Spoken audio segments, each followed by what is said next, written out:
You guys ready?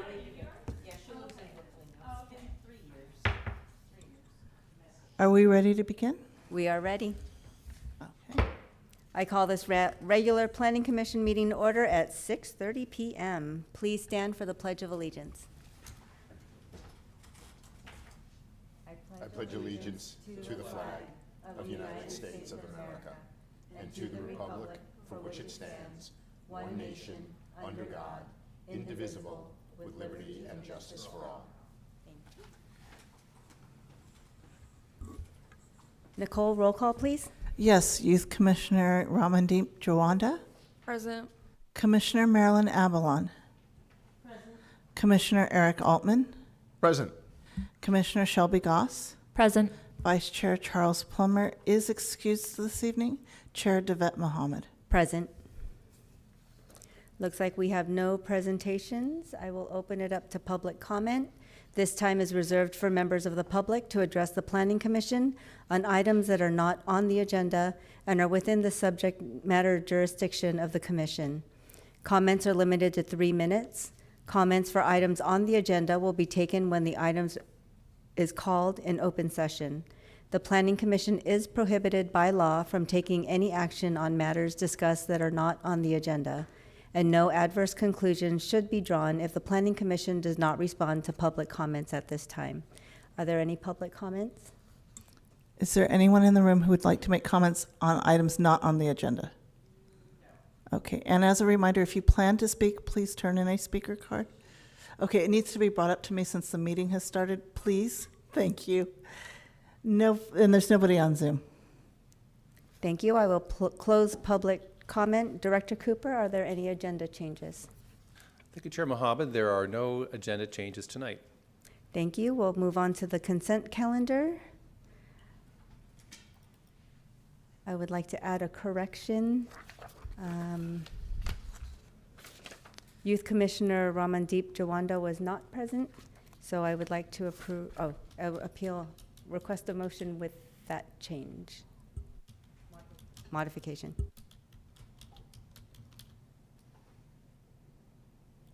I will second. I apologize. Who made the motion? I did. Okay. I was looking down at the moment. I'm sorry.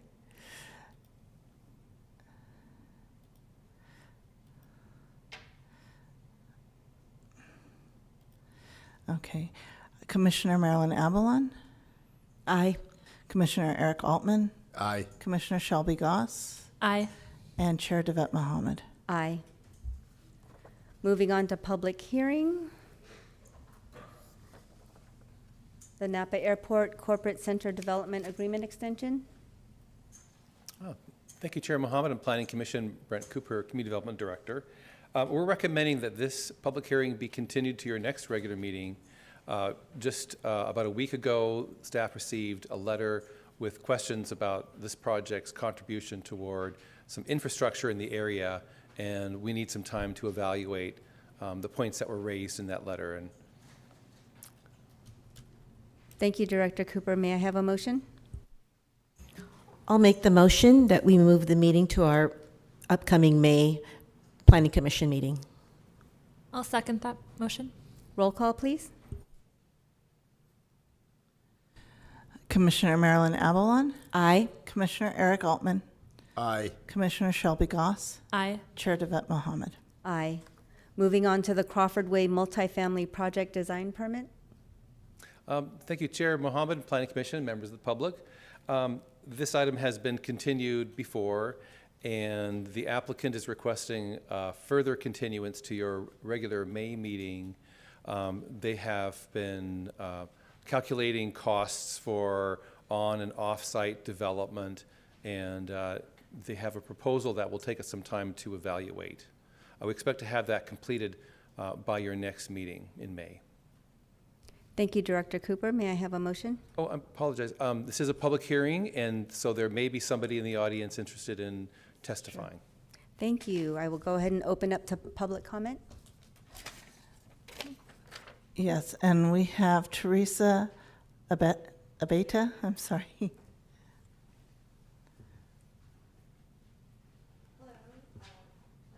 And Chair Chairman. Can you hear me? Okay. I'm Teresa Abeda. I live at 315 Crawford Way on the west side of the project, one house away. So first it's Demi's house and then my house. So first, I would like to thank you for listening to us in the neighborhood and hearing our concerns about the proposed Crawford Way multifamily project.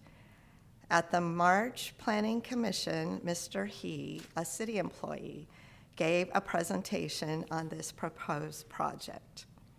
I don't understand why the developer was not here in person for his own project presentation and to answer the many questions that you all have, and that can only be answered by the developer.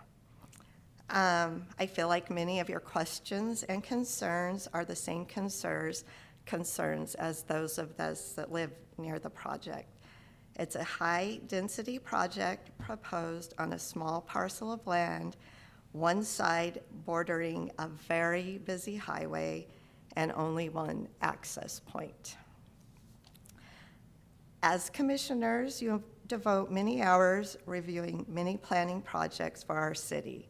This project has been on the Planning Commission agenda since January 2025, and by my calculation, it's been moved forward 4 times by an email request from the developer. So to me, I feel like this is very frustrating and very disrespectful to all of us. If this project does eventually get off the ground, my number one request is that the developer build a tall fence and tall trees or fast-growing trees on the west side of the property to protect the privacy of our neighborhood, our neighbors who live in the area. Thank you very much, and I think all of you are doing a fantastic job. Thank you. Is there anyone else in the room that would like to speak? And there's no one on Zoom. Thank you. I will go ahead and close public comment. I want to talk about that, but it's on the agenda. You still talk about it in public?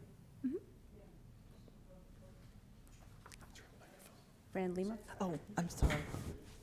I will reopen public comment. Sorry. I just wanted to say, there's a lot of apartments now, and I'm wondering if they're all full. Does anybody know, if the apartments are full? Because I see the ones by Safeway, they have leasing on grounds. So, apartments are fine, but they're not any good if they're not full. So I just wonder if we don't want to get oversaturated with apartments. So that's my comment. And I do reserve the right for people that live by them and are protected. So, thank you. Thank you, Fran. Chair Mohammed, I could do my best to answer that question. The city doesn't have the capacity or the permit procedures to collect ongoing apartment vacancy rates. It, I'm sure, is information that's done by the private sector. If somebody is building a project, then I'm sure there are proprietary means for surveys to be done that's purchased. But that isn't something that the city has gone about seeking and purchasing on an ongoing basis. Thank you, Director Cooper. Beth Marcus, actually, I think a year ago you asked me to call around the different apartments to see, and I would say from the response I got, like 85 to 90% of them were pretty full. So it's not like they're vacant or anything. So, but that's been a year ago. Thank you, Beth. I don't think there's anybody else. There's Oh. definitely no one on Zoom. Thank you. I will go ahead and close public comment. Do we have a motion? I'll make a motion that we once again continue this item until our next regularly scheduled Planning Commission meeting. I'll second the motion. Nicole, may I have a motion? Roll call. Commissioner Marilyn Avalon, Aye. Commissioner Eric Altman, Aye. Commissioner Shelby Goss, Aye. Chair Devitt Mohammed. Aye. Moving on to business. I will go ahead and, the 285 Napa Junction citation appeal, I will recuse myself and hand it over to Commissioner Eric Altman.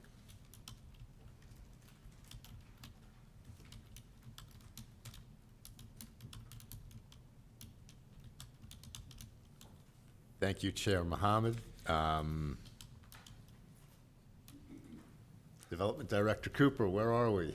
Okay, well, thank you, Commissioner Altman, members of the Planning Commission, and members of the public. This is an item that has been continued since January. That was a very important meeting. There was a lot of documentation on the issue of food truck storage at a personal residence. There was extensive documentation that showed that it's happening, and the applicant, property owner, had plenty of notice about the code violation. The standards for deciding whether or not to uphold an appeal is very narrow. There are two of them. One is, did we provide notice to the proper property owner, the correct property owner? And in fact, Mr. Laura does own the property. And is there documentation that a violation exists? And there was a lot of documentation for that. I think, though, that what I think we can all take to heart is there was a lot of very meaningful testimony. Our ordinances are written to be unambiguous, which is generally a good thing, so that we understand what they say and what they mean. But we do live in a context, and so I think the field of my speaking, obviously the Planning Commission can speak for themselves, but I think there was a lot of thoughtful consideration of the property owner's situation and need and context. And so at the conclusion of that discussion, the Planning Commission asked staff to really look through the code and see if there are other alternatives that are available that might solve the issue with being in conflict with the code.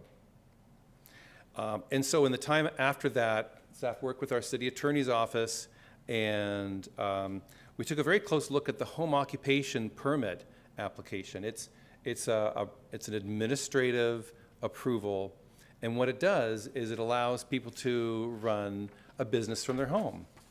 Running a business from your home is great if you have a small business. There's a lot of benefits to it. Happens all over the city, and so it's a great program. But there are some criteria to allow for a home occupation, and generally, I won't get into all of them, but a key one is whether or not the business could be operated in a way that the neighbors really aren't generally aware of its existence. So no conflict with noise or odors or hours or customers, traffic, and the like.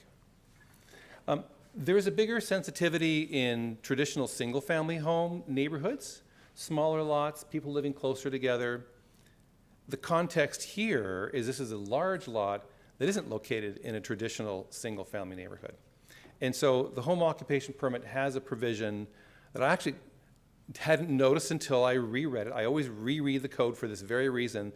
You'll always find something that you didn't see before, and there is definitely a recognition in this particular permit where larger lots, more rural settings, some of the more tighter restrictions may not be necessary just because there aren't neighbors nearby. And I think that would apply in this case. And so we've offered that option to the property owner.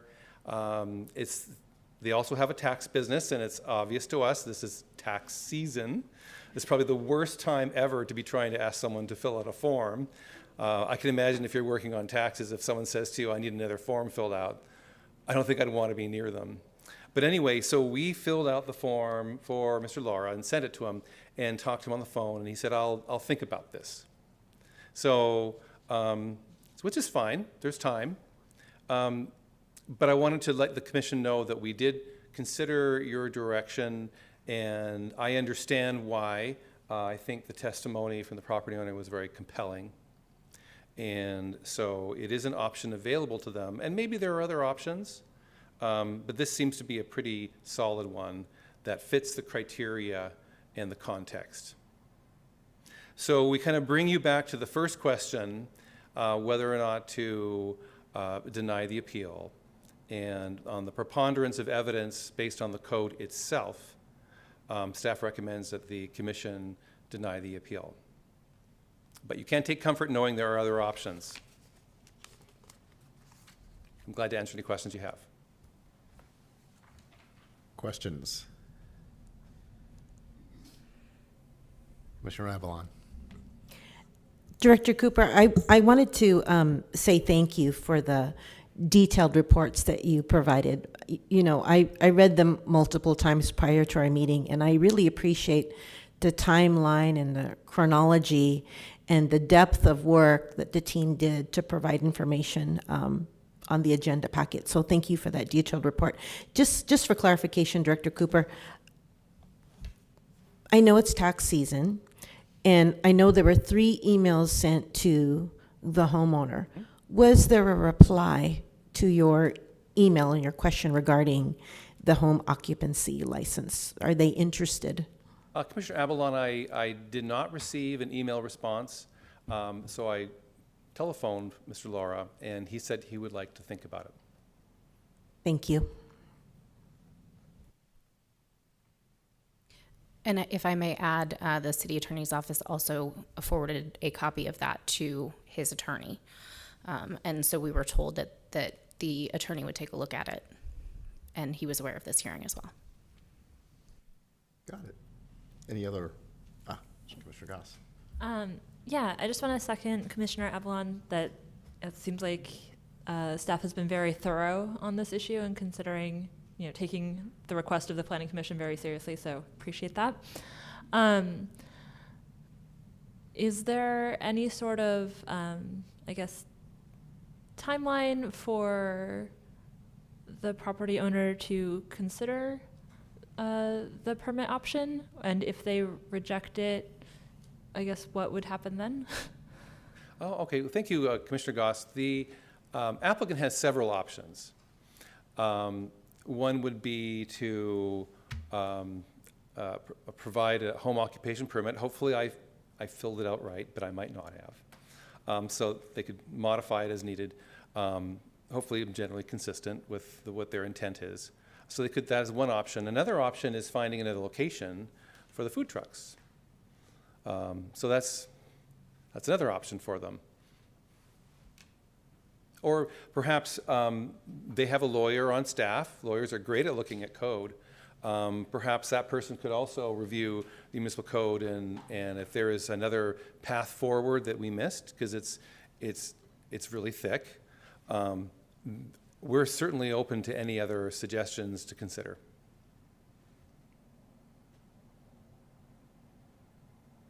Any other commissioner questions?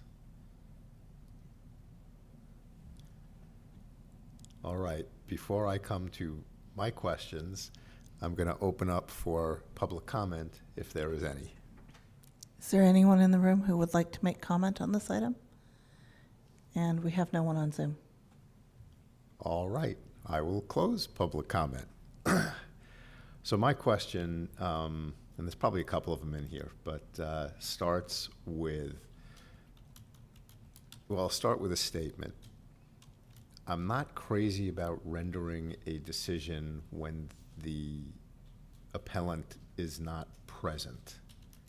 And so is it possible for us to establish a timeline, for instance, our next regularly scheduled Planning Commission meeting, for them to reach a conclusion and to be present here for a conclusion of the hearing? I'll start there. So any good lawyer will always say it depends. Can you do that? You can do the first part. You can say, here's the timeline by which, if you have not made a decision, we will render a decision on the appeal. Can you force them to be here? No. Right. However, that you I'm can aware give of, them but- that opportunity Right. to be present and say, we would love for you to be present, but you can't force them to be here. Right, no. I realize, I mean, I wasn't implying that we should have the, potentially the code officer, no, maybe not, but the police officers kind of go guns drawn and say, you must attend. No, that's. And Commissioner Altman, I think your question is tied to, this is a little unusual for an appeal. Normally, it's open, shut, decision, move Yes. on. And so I didn't interpret your question to mean that in your mind, perhaps the commission or your vote would overturn or would agree with the appeal. I think what you're saying is we've offered up to suggestion to the commission that you provide a time frame, and it would be nice if the property owner was here to have that conversation about what's possible, feasible, and work something out from an amicable position that way. That's a piece of it, but it's also, if we're going to be making a determination whether to accept the appeal or whether to deny the appeal, I think that the appellant should be present for that decision. On the other hand, if an agreement can be, I'll put it this way, if an accommodation can be agreed to, it sort of throws the whole situation out the window, and then we don't have to make a determination one way or another. So, my mindset is more along the lines of, well, if we can have a more pleasant outcome, let's see if we can go that route rather than taking the route of, okay, we have made a determination and we are going to, for instance, deny the appeal. And now that sitting, appeal's denied, the only further appeal that they're going to have is to go to city council, which again leads to potential for more messy situations than saying, hey, let's just give them a timeline. This is when we want to hear back from you. Let us know, are you going to accept this offer and compromise, as we may call it? And your commission has the same authority it had in January. So if you wanted to proceed with something like you did in January, that's still available to you. I will say under the municipal code, this is the last appellate body. So they don't appeal your decision to the city council. It would then go to judicial intervention. Even more reason to try to amicably resolve the situation, rather than having to, forgive me for this, but get the attorneys involved. So that was what I was inquiring about. I do see that our youth commissioner has a inquiry here, so please go ahead. Just for a clarification, were the vehicles on their property used for any type of business they owned? Yes, Youth Commissioner Jawanda, the food trucks were used for their food truck business, and they were storing them on the property overnight time hours. And so this relates to one of the issues is that the food trucks that were stored on the property didn't have a business license. There's no permitting status for them in the city, but they are a business. Another question is, have they reached out to the city council for permits or any license for the business? I'm not aware if there has. Thank you.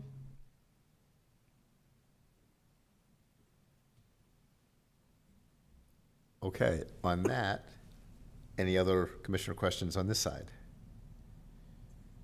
More of a comment. Okay. I'm again just rereading attachment 1. It's the second document in our packet. And I'm looking again at the chronology. And this actually began a long time ago.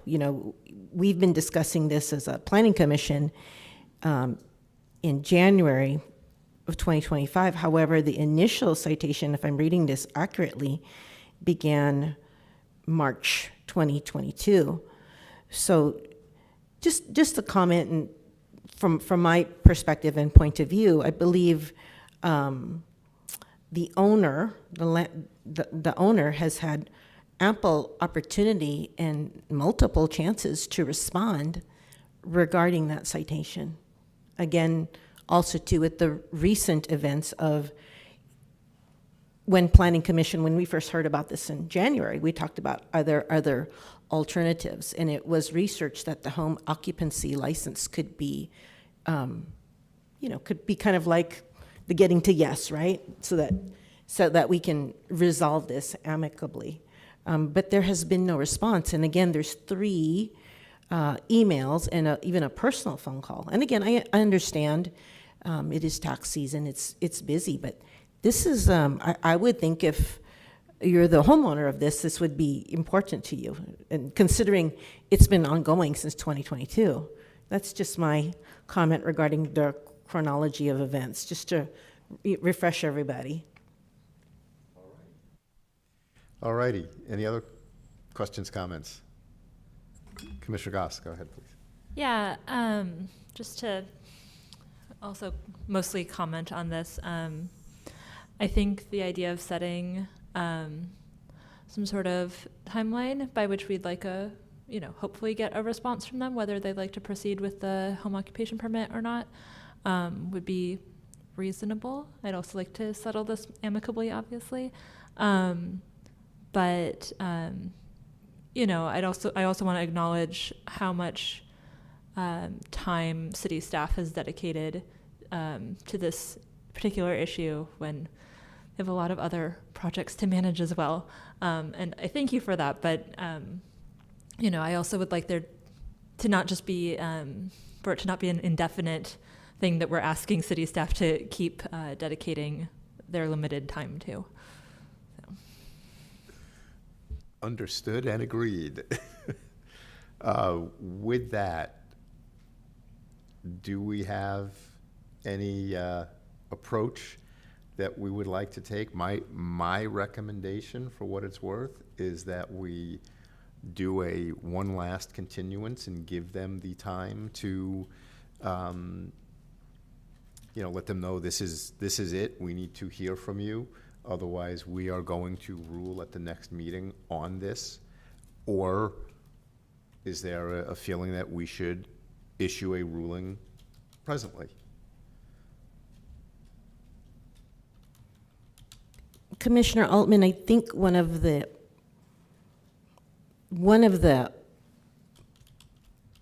questions today was the code violation appropriately cited at 285 Napa Junction Road. For me, I believe that citation was accurate, and there was a code violation, and there was ample opportunity to address it. And then there's like part 1, 2, 3, and again, the owner was given opportunity to respond, and there was no response. And again, we've given multiple, extensions of how can we help options, and again, we can extend again until May, but I'm not feeling any confidence that there'll be some response. And like our attorney has stated also, we cannot demand that they come to the next May meeting as well. So I go back to that initial question, and again, you've heard my perspective. Was the code violation appropriately cited at that address at 285 Napa Junction Road? I believe it so. It was appropriately cited. That is how I feel. Okay. I'd be open to extending it one more month if others agree, but yeah, I mean, obviously we can't compel them to come, but giving them a final warning might be a friendlier thing to do. I don't know. So let me do this. Because the timeline appears to be sort of the question here, and I know that there have been some things sent, but I don't know, and I don't recall, because I've been running like a nut job, what is the timeline? When did we send the home business occupancy permit to them? When did we follow up? How long has it been since that piece happened? Because if, I know that didn't happen in January. I don't think it happened until, at the earliest, March, or more likely sometime in April, but I don't know. And it's getting an understanding of that, which in my mind helps to color for me the issues that Commissioner Avalon has brought up in terms of the timeline here. If we just, for instance, if we just yesterday said, hey, we've got this idea for a home occupancy permit and we think it'll work, and they haven't responded, well, it's like, yeah, I get it. If we would have made that proposal to them in late January and they haven't responded, that's a whole different story. So. Mm-hmm. All right, well, thank you, Commissioner Altman. We did inform the idea in April, so it really hasn't been that long. Okay, I have another question. Okay, this is just a hypothesis, okay? Should the Planning Commission deny the citation appeal, could there be an opportunity for them to correct that code violation and reach a good compliance date, like let's say 2 to 3 weeks, or we can say the May 24th, that's a month from now. I mean, would that be plausible? I pose that to both of you. Staff recommendation. So if your question is, I guess, are you saying essentially hold in abeyance the upholding of the citation until a certain date in which compliance is achieved, then it would either be withdrawn or something else? Is that? I'm sorry, I'll ask it again. Should we deny the appeal, but if they're able to correct it within 2 to 3 weeks, would that citation be overturned? Because they corrected it. Commissioner Avalon, I think what you're suggesting is close to the staff recommendation, and the recommendation is to conclude whether the violation was appropriately cited. Our recommendation is yes, and then provide further information to convey to the applicant. And later in the staff report, options available to the commission would be to provide a time period by which they agree to pursue a home occupation permit or relocate the vehicles somewhere else where it is appropriate. I'm going to just chime in with a comment, just because the appellant's testimony during the hearing was pretty crystal clear from my recollection that they felt. See, I will completely agree. I don't think there's an issue as to whether a violation occurred, whether the citation is legitimate, issued fairly or unfairly. Yes, I understand the issues that they raised. That's a separate point. But I think they indicated that they would not comply and that they had no intention of complying.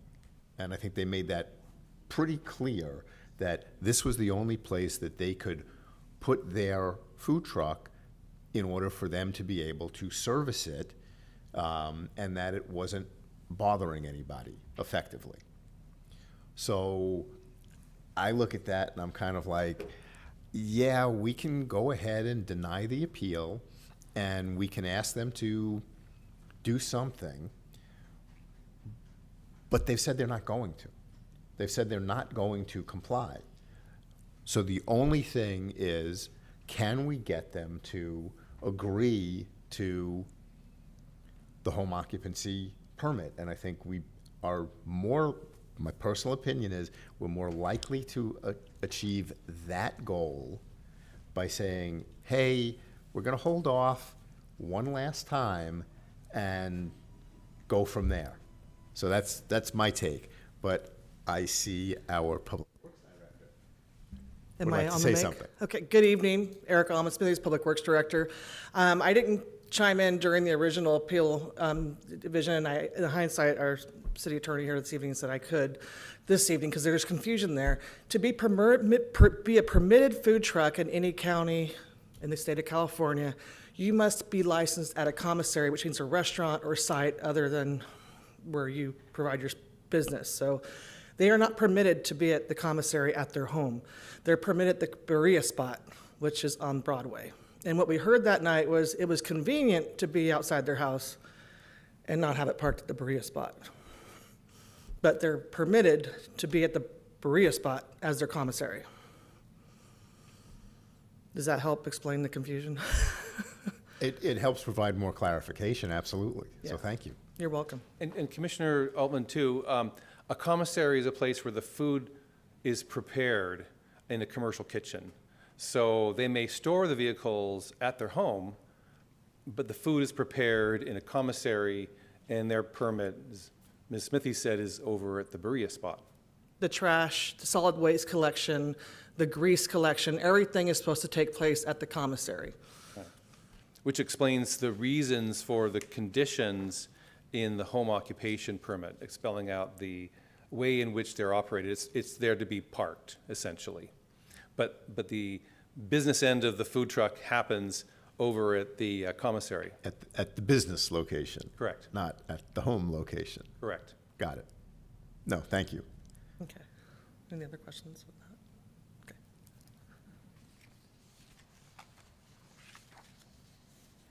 Any other comments, questions? So what do we want to do?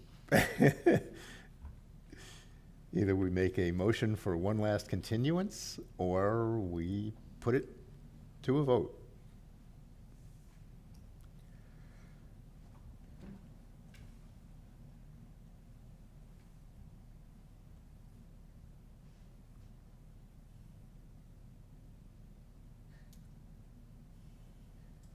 Then again, I'll reiterate, my thought is, in this circumstance, continuance works best. Because I think we all know what the outcome of a vote will be and should be, and I don't think there's much question there. And I just think that if we try and look at it from their perspective, how are you going to, if you're them, how are you going to handle that and view that when thinking about the, what do you call it, home occupancy permit option? You really are now like, okay, they've thrown the gauntlet down at my feet. I either can fight them by filing suit, which is their other option, or I can accept what they've put in front of me, which I'm really maybe not all that crazy about. I think the fact that they came here with an attorney gives us a clear indication as to the direction that they are likely and prepared to go. So, I mean, to me, that's what I look at, and that's why I think the downside of voting and denying the appeal tonight isn't worth it. I think if we give them one last opportunity and say, hey, look, we've done everything we can, accept this neighborhood occupancy permit option because it works for everybody, and the whole thing goes away, is a preferred option. But this isn't the Eric Altman show. This is the Planning Commission. So I need to know kind of what everybody else here is kind of thinking. I think what you're saying is fair. I think that if we continue this to next month's meeting and communicate to them that we're giving them this last chance to meet us in the middle, essentially, and it shows we are taking their concerns in good faith. I think we've shown that we've done that by requesting city staff to look into this option. I think your comments about, what how they're prepared to respond if we were to have just said no without any other options to begin with, are accurate, at least from my interpretation. So it feels like an opportunity to continue to act in good faith, and in cooperation with them and their business. That's my perspective. Appreciate that. Commissioner Avalon, any thoughts? I'll just share my perspective again in that city staff have filed a very detailed report on all of the steps and options to meet compliance and to avoid a citation, to avoid a very costly fee. And I truly respect what both of you are saying. I understand the need. We're a very small town. I also know the Laras are Vine community members. They've lived here a long time, and they definite contributors to bringing in the restaurant business to our city. But at the same time, I look at the documentation, and it's here plain as day that options were given. I think I would be swayed a little bit more had there been a response to those emails or phone calls. If I may make a procedural observation, because there is a bare quorum only of 3, you do have to be unanimous in whatever decision you come to. So the hearing will continue until that occurs.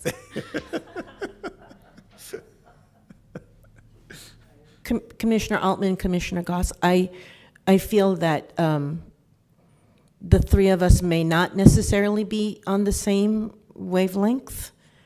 And so then I'm going to concur that we may have to push to May. That's my opinion at this moment. Got it. Well, with that said, then, can we have a motion? I'll make a motion to continue this matter to the May meeting. Do we have a second? I'll second that motion that we push to May.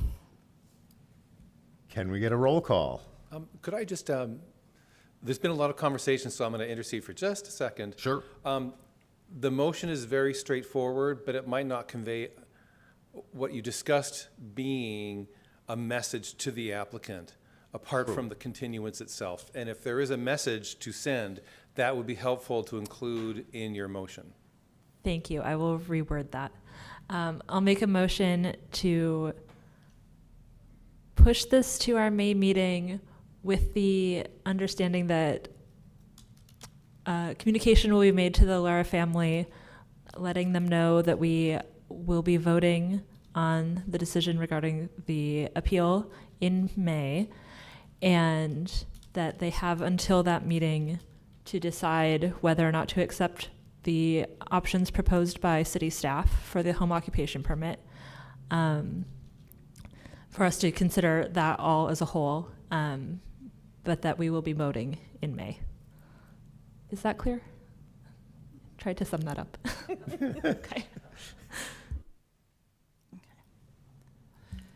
I will second what you just eloquently stated for all of us. Yes, that was nicely done. Now, can we have a roll call, please? Of course. Commissioner Marilyn Avalon.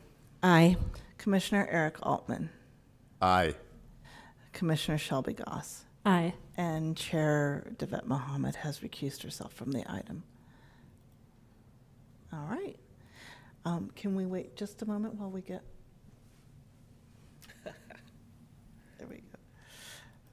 And I will turn the gavel back to the chair. Thank you, Commissioner Altman. Moving on to business items. Oh, no. Yes, the fiscal year 2025-26 Capital Improvement Program. All right, good evening again, Commissioners, City of American Canyon community members. Erica Almond-Smithies, Public Works Director. I'm here presenting tonight the Capital Improvement Program draft or proposed projects for fiscal year 2025-26. I'll wait till the monitor comes Sorry, online hold on here. just I have a one very second. short PowerPoint, so. Hold on just one second. There we go. Deputy Clerk Hall is working on it. All right. On the dais and also as for the members of the public, there's an updated project list here. That in the last week, there were some additional projects that were as an outcome of the City Council initiatives that were brought forward on the April 15th City Council meeting. So some of those projects have been added that were not on here when it was published. So those have been added. There's not a big highlight, just that we want to try to include as much as possible to the Planning Commission prior to getting approved and meeting the goals as a general plan. With that being said, I'll go to the next sheet here. We're required the state of California, Government Code Section 65401 and 65402 to bring the capital project program to the Planning Commission prior to City Council adoption of the budget. And the 65402, I believe, is the section where if we're doing property acquisitions right away, where some of our projects like Green Island Road, for example, and or Newell Open Space, there's property acquisitions that are that were ongoing or have been completed, but were part of those projects. So that's why it's been included. Recap of last year's, we had 34 capital improvement projects on the plan. I think we actually ended up with 38, or no, it was 34 that were actually budgeted this year. And as you can see, I don't want to read through everything, but we had quite a busy workload out there. And you're finally seeing some of that construction going out right now as far as Northampton Park. We'll have restrooms going out to bid shortly.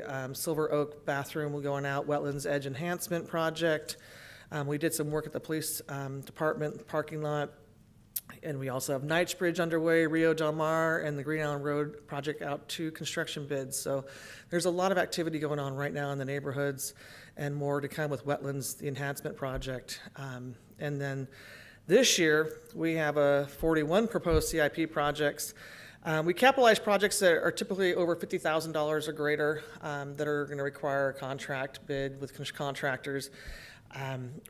Some of these projects are not all going to get completed in the fiscal year. Oh, I said 25-25. That was a typo by me. I apologize.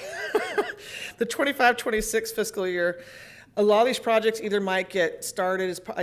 It's more straightforward, I believe, on the council's initiatives. The milestones will reach in the next fiscal year, getting design consultants on board or issuing an RFP by next spring, summer for award to council. So there'll be different stages of activity on these projects, not necessarily all in construction at once, just different design, just going out to get planners, just at different stages of the project process. So they're all there. We have 31 projects currently budgeted in some form of activity, 10 new projects proposed in 25-26. Again, I have a typo in there. There's 2 new civic facility projects. It's the charging stations and the city monument sign replacement project, updating all our citywide "You Welcome to American Canyon" signage, working on getting an RFP put out together and out and hiring a consultant by the end of next fiscal year to start that process and public engagement on what we're looking for. 2 park maintenance and improvement projects. We were awarded $1.2 million to start the next phase in the wetland restoration project, which is the kayak launch, the replacement of the North Slough culverts, and sustainability and longevity of sea level rise on the trail system. We also have 2 additional street and transportation projects. We were awarded a HIP grant because we're an affordable housing community. We received a $1.3 million earmark project budget for repairing streets. And so we're putting that forward to the Melvin Paving Rehabilitation Project. So that whole length of Melvin Road to Cassier, Poco Way, James to Donaldson, and then the portion of Wilson Way to the corner. Not Wilson Way, yeah, Wilson Way to the corner where it starts to Andrew. So it'd be nice to get that whole segment and route completed, correct? The other one is the Water Enterprise. They have some smaller projects. One is not a surprise. It's their SCADA electronic analytical update. It was one project with the wastewater component, but now we split both plants because they have different things going on. Wastewater plant's a much more modern facility, and the water treatment plant is a 1970. You have a 2000 facility and a 1970s facility. So we split those out because there's going to be a lot more care taken at the water treatment plant. In the wastewater enterprise, they added some sludge removal. That'll be an internal project that staff will work with a contractor on. And then recycled water, we're working on getting the Little League working underway with the zero water footprint. So with that, I'll take any questions that you may have, and if you want any more descriptions on these, that will be all added to the OpenGov portal once we're approved the budget, council blesses it, and we can get it live to the rest of the community. Awesome. Thank you for the presentation. Commissioners, do you have any questions? Youth Commissioner Wanda? So my question is, will any of the projects go over budget? Well, that's not an item for Planning Commission to ponder on. It's a great community question. We had those issues this year where we did not update project estimates accordingly with final designs. A lot of these projects will be in various design stages, so as we come forward next year with implementation of those projects, we'll have refined engineer estimates, and we will make sure. We had some issues where we had pipe increases, considerable pipe of our underground projects. We had park projects go out to bid for the first time this year in many years where there was cost overruns on that we were unaware of. We're used to doing a lot of pavement projects, sidewalk projects, and that's like our bread and butter of public works. But utilities, we've had force majeure issues where we're having high demands and the supply is not there. So we'll continue to struggle with that, but try to keep up to date our estimations so we're not going over bid and having to come to council asking for more money after the fact. Another of my question is, are there any of these projects new, or are they continuing from last year? Many of them are new. That's why I said there's 31 that are currently in the current budget. Some were removed because, as some of you may know, our parks is going to have a master plan going forward this coming fiscal year. So some projects like Community Park, well, do we want a trail? Do we want to redesign the turf areas? And we have a playground plan. If we're going to be starting to piecemeal some projects, shouldn't we have a more broader master plan citywide? I just picked Com Park 1 just as an example because we had 2 different projects planned for that site this coming year. Some are already ongoing. So instead of moving forward on those, let's wait, pause, do a master plan. We haven't done one since 2012. Make sure that's still what the community wants and see what's going on. Some of the park projects that were added, like Linwood Park improvements, the playground park improvements, those were already projects that we have a concept in mind. But when it comes to the broader, what do we want to see at this park? We want to have a master plan in place to help us with that first. But that's why I went over that last sheet here. That was the new projects that were added. They weren't defined in here, but as you can see on the numbers, if there is a CF26 on there, they will have a designation of an asterisk as far as new, like the EV charging stations. We had a $100,000 grant come in to add more charging stations. We might pause on the type. The idea was solar when they first pushed that application forward. But maybe we want to pause and try to look at the level 3 fast chargers. That's a community draw. And the monument sign replacement is a council initiative they added to next year's fiscal year project. The wetlands restoration was a grant we were awarded. So yes, we're moving that project forward. Same goes with the HIP award Melvin replacement project, and then some of the water projects, enterprise projects. Thank you. You're welcome. Hope that answers your question. Okay. Commissioner Goss? Yeah, thank you for that presentation. A lot of exciting work happening. You said that more detail regarding the project milestones will be presented to City Council? They were brought to council Or last were Tuesday. already? Yes. Okay, great. Yeah. Yeah, just curious about how much progress each project is proposed to make in the next year. Yeah, and it's included really detailed on each project. They're not all of them are on here because some of them were enterprise projects that they're going to be doing as staff and not necessarily through engineering. Contracting. With engineering's assistance, of course, as needed. But most of the projects you'll see in the front facing, those are in the initiative document that was attached to the staff report last week. Okay, thanks. And we update quarterly council, like the status and the schedule where things are at. So, Commissioner Altman? Thank you for the presentation, and I appreciate the questions from our youth commissioner because it brought something to mind for me. You mentioned something that I am acutely aware of because of the nature of my professional career, which is surety bonding. So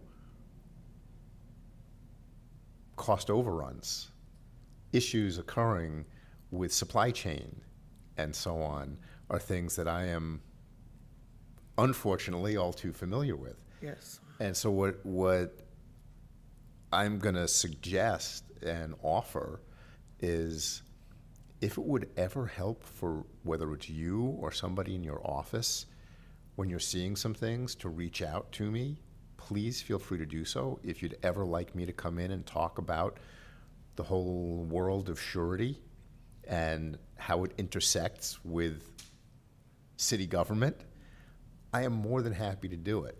Okay. It's something that I had talked when our city manager was in your shoes, lo those many years ago. Talked to him about doing. Never quite happened, but it's an offer, that I'm happy to extend. I've been in the surety world for 40 years, so. I appreciate that. We haven't seen a force majeure come across our desk since the Devlin Road Extension project 4 years ago, but that's force majeure is where the contractor says, it's beyond my, I can't, what's the word? It's beyond my, it's out of my grasp. I can't. It's out of my control. Out of my it's control. An act of God. It's Thank you. Whatever. There are lots of different ways, but yes, it's yeah. So, but yeah, I think that'd be great if we get to that point. I'm hoping that these numbers, we get projects moving fast enough, like Knightsbridge. They're already placing pipe out there, but so long as well, but again, I mean, if the contractor doesn't have the pipe on hand, and That's so the that problem. becomes one of the issues, is to find out when you're negotiating or looking at bids to put in the bid specs, things about identifying whether they have adequate materials on hand or if they're going to have to go purchase pipe, especially with all the tariff issues right now. Right? Right. I mean, look, where do we get most of our lumber from? Canada. Where do we get, where do we Good get points most on of all of those, where do yes. we get most of the steel from? It's not coming in from the US. So it's coming from Asia somewhere for the most part. And so you've got all of these issues, and there are different ways to see about attacking them to try and deal with the cost overruns issues. And again, I mentioned because those are things that I deal with regularly, and I might have some ideas, some of which I've just mentioned, to kind of help the city out. I appreciate that, because you're just point in hand is like the bathrooms or the playground replacement project. Where are they buying the materials from, and having the first order of business is that they get those ordered within the first week of notice proceed. I've done that before where we've staged that, where they've gotten things in hand and ordered immediately. So I appreciate that reminder.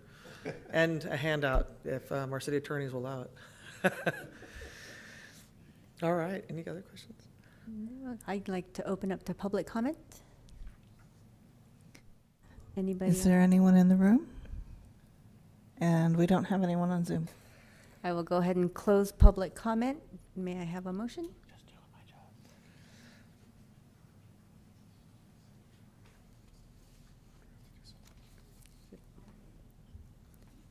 Do you have it?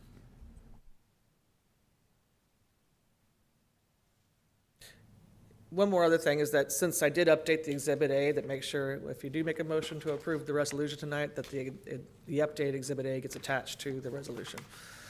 Thank you.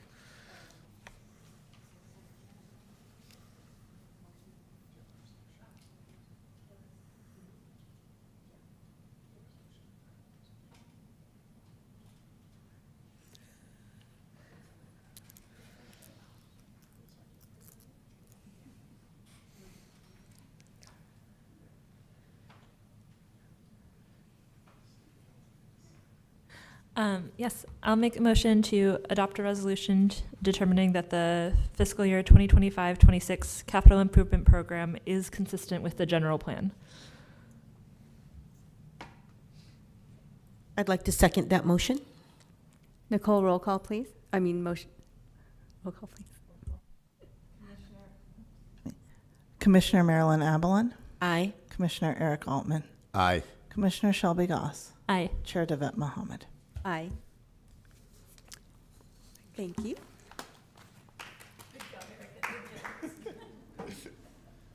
All righty. Director Cooper, Management and Staff Oral Reports. All right, thank you, Chair Mohammed. I just have a brief update for you. On item 8, page 3, the residences, oh, I'm sorry, that one's still withdrawn. I think I told you that last meeting. On the prior page, on page 2, promontory pedestrian modification, I guess when projects go to grading, a lot of what they thought they could do during the time they see you changes.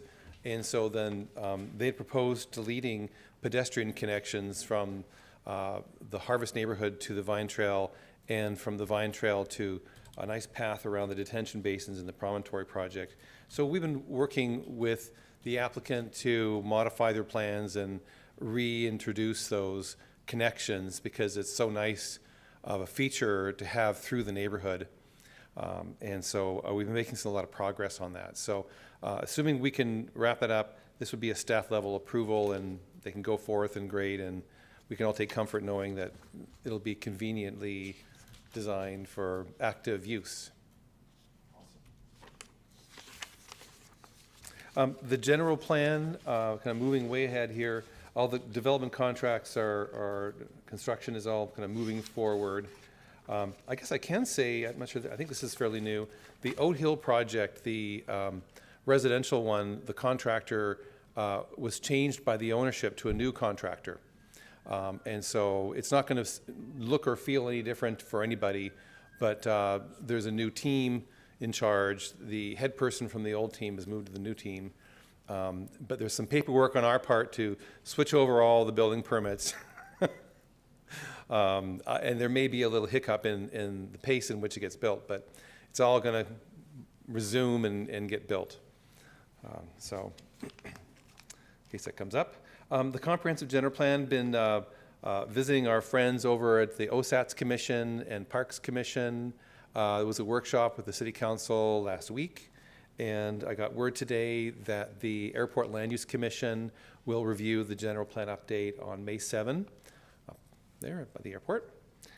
So it's nice to see things moving forward on schedule. And let's see,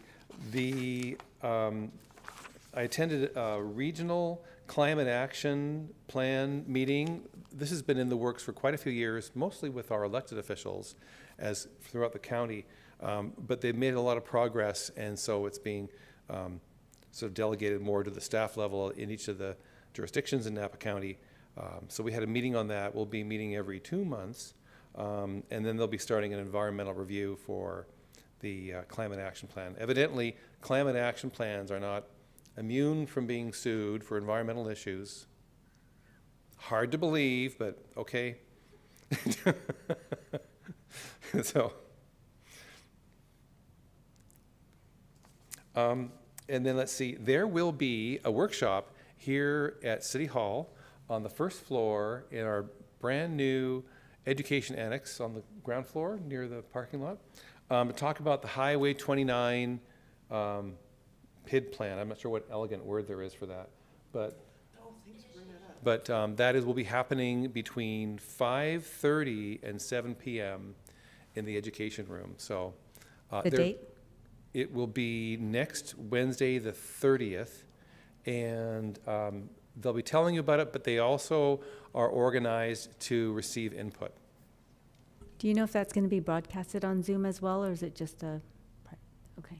I don't think we have the capacity for Zoom broadcast downstairs. That's a good question. You'll just have to come. All right, and that's my update for you. Thank you. Thank you, Director Cooper. Do we have any commissioner items? Nope. All righty, with that, I would like to adjourn the meeting at 7:35. Good night, American Canyon.